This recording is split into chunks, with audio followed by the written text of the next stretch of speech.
박성민 목사의 매일 큐티 묵상입니다. 느헤미야 2장 11절로 20절입니다.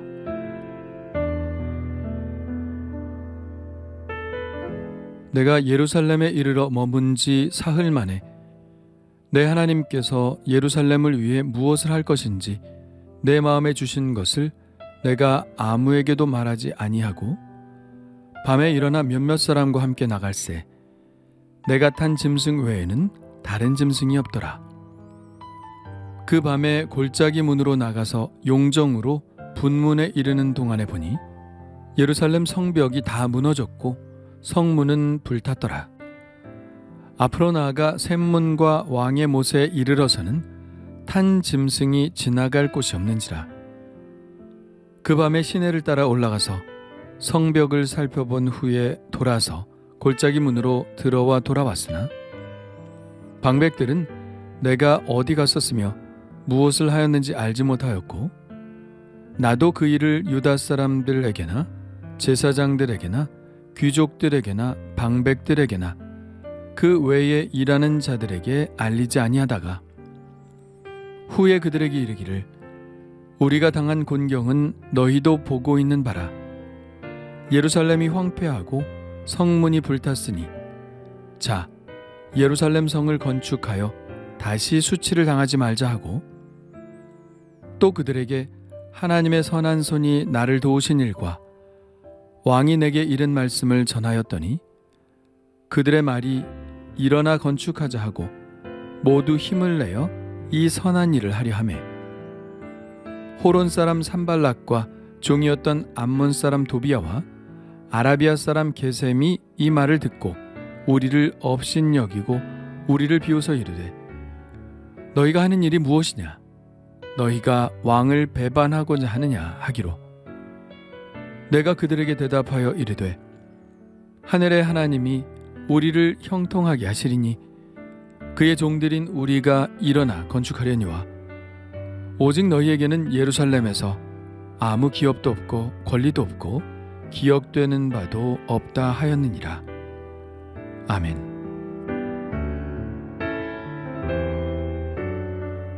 느헤미야는 예루살렘에 온 지 사흘 만에 자신이 해야 할 일을 시작합니다. 이미 하나님은 느헤미야의 기도를 통하여 예루살렘을 위해 그가 할 일이 무엇인지 그 마음에 넣어두셨죠. 그는 하나님이 주신 이 사명을 지혜롭게 잘 감당하기 위해 아무에게도 말하지 않고 먼저 예루살렘 성벽과 성문의 상황을 살피기로 합니다. 그는 그의 측근 몇 사람만을 대동한 채 밤에 일어나 조용히 밖으로 나가죠. 그는 골짜기 문으로 나갔는데 여기서 골짜기 문이란 예루살렘 남서쪽에 있는 흰놈의 골짜기로 내려가는 문을 말합니다. 이 문으로 내려가 용정과 분문을 향하여 나아가며 예루살렘 성벽을 살펴보니 성벽이 다 무너졌고 성문은 불탔습니다. 여기서 용정은 말 그대로 어떤 우물을 말하는 것인데 추측하기로는 흰놈의 골짜기와 기드론 계곡의 합류점에서 남쪽으로 약 210m 지점에 위치한 오늘날의 요배 우물로 추정됩니다. 그리고 분문은 말 그대로 예루살렘에서 나오는 온갖 쓰레기, 성전 희생 제사 때 나오는 짐승들의 분뇨를 성박, 흰놈의 골짜기로 내다 버리는 문이죠. 당시 성벽의 가장 남쪽 끝에 위치하고 있습니다. 느헤미야는 계속해서 앞으로 나아갑니다. 서쪽 성벽을 살펴보았으니 이제 북쪽을 향하여 올라가면서 동쪽 성벽을 살펴봅니다. 그는 샘문과 왕의 못에 이르렀는데 샘문은 분문에서 북쪽으로 120m쯤 가면 나오는 실로암 못으로 연결되는 문입니다. 왕의 못은 바로 실로암 못을 말하는 것이죠. 거기에서 기드론 골짜기를 따라 북쪽으로 올라가야 하는데 성벽이 무너져 내려 더 이상 나귀를 타고 갈 수 없어 걸어서 올라가며 성벽에 무너진 곳을 다 관찰하죠. 그렇게 그는 다시 돌아 골짜기 문으로 들어옵니다. 느헤미야의 측근들 외에는 그가 이런 일을 하고 돌아온 것을 아무도 알지 못했죠. 오늘의 느헤미야의 행동에서 그의 치밀한 성격이 다시 드러납니다. 그는 기도하며 하나님이 주신 사명을 어떻게 감당할 것인지 치밀하게 계획을 짰죠. 그래서 아닥사스다 왕이 그에게 물을 때 그는 완벽하게 자신의 계획대로 왕의 응답을 이끌어낼 수 있었습니다. 지금도 그는 유다의 유력한 사람들과 자신의 비전을 이야기하기 전에 먼저 자기가 해야 할 일에 대해 살피고 계획을 세우며 앞으로 있을 회의에 대비했죠. 세상의 사람들은 무엇을 이루기 전에 사전 준비를 매우 철저히 하는 것을 봅니다. 그런데 막상 교회에서 일할 때는 그저 은혜로 하려는 경우가 많죠. 그러나 그것이 하나님의 사명이라면 우리는 더욱 치밀하고 철저하게 준비해야 할 것입니다. 사명은 세상의 일보다 더욱 완벽하게 이루어야 하는 일이기 때문이죠. 그 일로부터 시간이 얼마간 지난 후, 그러니까 느헤미야가 관찰 후에 더 자세한 계획을 세운 후 그는 사람들을 불러 모읍니다. 16절에 의하면 이 사람들은 제사장, 귀족들, 방백들, 그 외에 일하는 사람들입니다. 그들을 불러 모으고 그들에게 동기부여를 하죠. 우리가 당한 곤경은 너희도 보고 있는 바라. 예루살렘이 황폐하고 성문이 불탔으니 자, 예루살렘 성을 건축하여 다시 수치를 당하지 말자. 이것은 느헤미야가 받은 비전이고 함께 이루어 가야 할 비전이죠. 황폐해진 예루살렘 성을 다시 건축하자는 것입니다. 그러나 이것은 누구나 알고 있는 것입니다. 또 하고 싶어하는 일이죠. 그러나 사람들이 이 말로 과연 움직일까요? 아닙니다. 좀 더 나아간 설득이 필요합니다. 이 일이 하나님으로부터 나온 일임을 사람들은 확신해야 했죠. 그래서 느헤미야는 지금까지 하나님께서 그에게 베푸셨던 놀라운 일들을 간증하기 시작합니다. 그가 기도한 일, 기도 응답을 받은 일, 그 응답대로 하나님께서 아닥사스다 왕의 마음을 움직여서 왕의 명령에 따라 이곳 유다 땅에 총독으로 파견된 일 등을 나눕니다. 이 말을 하자 사람들의 마음속엔 확신이 들었죠. 그들은 다 한 가지로 이렇게 말합니다. 일어나 건축하자. 이렇게 한 마음이 되어 힘써 이 선한 일에 마음을 맞춰 나가죠.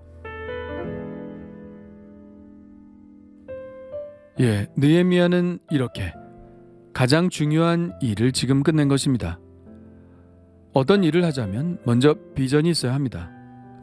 그러나 나 혼자 그 비전을 가진다고 일이 되는 것은 아니죠. 함께 일할 사람과 비전을 나누어야 합니다. 그 사람들에게 이것은 인간적인 일이 아니라 하나님의 분명한 뜻임을 설득해야 합니다.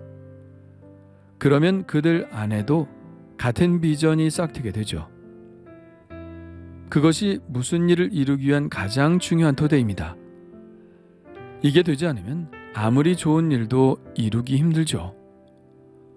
모세도 이집트를 탈출하기 전에 가장 먼저 했던 것이 이스라엘의 장로들을 설득하는 일 아니었나요? 그렇게 한 마음이 되면 그때부터는 선한 싸움이 시작되는 것이죠. 좋은 일을 한다는 것은 분명 선한 싸움을 싸우는 것입니다. 왜냐하면 좋은 일은 저절로 이루어지지 않기 때문입니다. 싸움하듯 각오하지 않으면, 싸움하듯 목숨 걸지 않으면, 전쟁하듯 다른 일은 뒤로 하고 그것에 우선순위를 두지 않으면 이루어지지 않기 때문입니다. 더군다나 느헤미야와 유다인들의 상황이 그렇게 녹록한 것은 아닙니다. 그들의 계획을 반대하는 세력들이 있었기 때문이죠. 그렇습니다. 벌써부터 그들의 반대가 시작됩니다. 19절에 보면 앞서 나왔던 호론 사람 산발락과 암몬 사람 도비아가 나오고 거기에다가 아라비아 사람 게셈도 합세하여 느헤미야와 유다인들의 의기투합을 업신여기며 비웃습니다. 그들은 이렇게 말합니다. 너희가 하는 일이 무엇이냐? 너희가 왕을 배반하고자 하느냐? 이들의 이 말에는 두 가지의 의미가 있는데, 하나는 너희들끼리 무엇을 할 수 있겠느냐는 능력에 대한 비웃음이고, 또 하나는 위협입니다. 그들은 아마도 얼마 전 아닥사스다 왕에게 예루살렘 사람들을 모함하여 성곽의 건축을 중단시켰던 것을 생각하는 것 같습니다. 그들은 유다인들을 모함하여 이르기를, 이 사람들은 예로부터 왕을 거역하며 항상 패역하고 반역하는 일을 했던 백성들이라고 하죠. 아마도 여호야김이나 시드기야 왕 때 몇 번씩이나 바벨론을 배반했던 것을 이야기하는 것 같습니다. 유다인들이 성곽을 건축하면 반드시 왕을 또 배반하게 될 것이라는 모함인 것이죠. 그러나 그들의 그런 위협들은 전혀 위협이 되지 않죠. 느헤미야가 다시 아닥사스다 왕의 새로운 조서를 가지고 왔기 때문입니다. 그래서 그들의 위협에 대해서는 느헤미야는 아무런 대꾸를 하지 않습니다. 그러나 첫 번째 그들의 비웃음에 대해서는 분명하게 말을 하죠. 그들이 너희들끼리 무엇을 할 수 있겠느냐는 이야기 속에는 자기들도 좀 끼워달라는 속내가 있는 것입니다. 그들이 왕에게 상소를 올린 것도 유다인들이 사마리아인을 끼워주지 않기 때문에 올린 상소입니다. 산발랏은 바로 사마리아의 총독이었죠. 사마리아 사람들은 사실 이제는 이스라엘 사람들이라고 할 수는 없었죠. 유다와 베냐민 족속만이 순수한 의미에서의 이스라엘이라고 볼 수 있었고, 지금의 사마리아, 과거의 북이스라엘 사람들은 이미 여러 민족들이 섞인 완전히 다른 종족의 사람들이었습니다. 그러나 그들도 하나님을 섬기고 싶어 했죠. 하지만 느헤미야를 비롯한 유다인들은 그럴 생각이 전혀 없었습니다. 그들이 바벨론과 바사의 포로 생활을 경험한 결과 그들이 내린 결론은 이방인들과 섞여 지내지 말라는 신명기의 말씀을 거역했기 때문에 징계를 받게 되었다는 것이죠. 그래서 사마리아인들과는 결코 함께 할 수 없었던 것입니다. 하여 느헤미야는 단호하게 이렇게 말합니다. 하늘의 하나님이 우리를 형통하게 하시리니 그의 종들인 우리가 일어나 건축하려니와 오직 너희에게는 예루살렘에서 아무 기업도 없고 권리도 없고 기억되는 바도 없다 하였느니라. 지금 느헤미야와 유다인들에게 중요한 것은 신앙의 순수성을 찾는 일이었고 거룩성을 회복하는 일이었습니다. 그때는 이것이 최선이었죠. 물론 몇백 년이 지난 후 예수님은 사마리아인들에 대한 애정을 가지고 그들을 품으셨고 그들도 복음 안으로 들어오도록 초청하셨습니다. 오히려 예수님은 사마리아인들을 배척했던 유대인들을 비판하셨죠. 그러나 우리는 시대를 뒤섞어 놓을 수는 없습니다. 그 시대에는 그 시대에 맞는 시대 정신이 있고 후대의 기준으로 그것을 비판한다는 것은 옳은 판단이 될 수 없습니다. 여튼 느헤미야는 그들의 비웃음과 업신여김에도 불구하고 하나님께서 자신들을 도우실 것이라는 확신 가운데 이 일을 강력하게 추진했죠. 오늘의 말씀은 한 사람의 꿈이 어떻게 구체화되어 가고 있는지를 초기 단계에서 보여주는 것 같습니다. 일은 그냥 되는 것이 없습니다. 누군가가 꿈을 꾸고 기도하고 계획하고 그 꿈을 나누고 함께 동기부여되어 함께 꿈을 꾸게 될 때 이루어질 수 있는 것이죠. 그리고 꿈을 이루는 과정은 결코 편안한 과정이 아닙니다. 온갖 반대와 수치를 무릅쓰고 싸워야 하는 선한 싸움이라는 것도 깨닫게 됩니다. 그렇다면 나는 어떤가요? 나는 꿈을 꾸고 있나요? 꿈을 위해 기도하고 있나요? 꿈을 위해 치열하게 계획하고 있나요? 그리고 그 꿈을 사람들과 함께 나누고 있나요?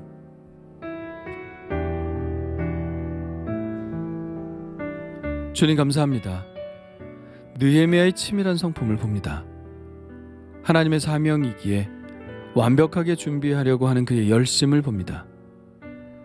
그저 꿈만 꾸지 않게 하시고 그 꿈을 구체화시키기 위해 일어나 관찰하고 살피고 계획하는 자가 되게 하여 주옵소서.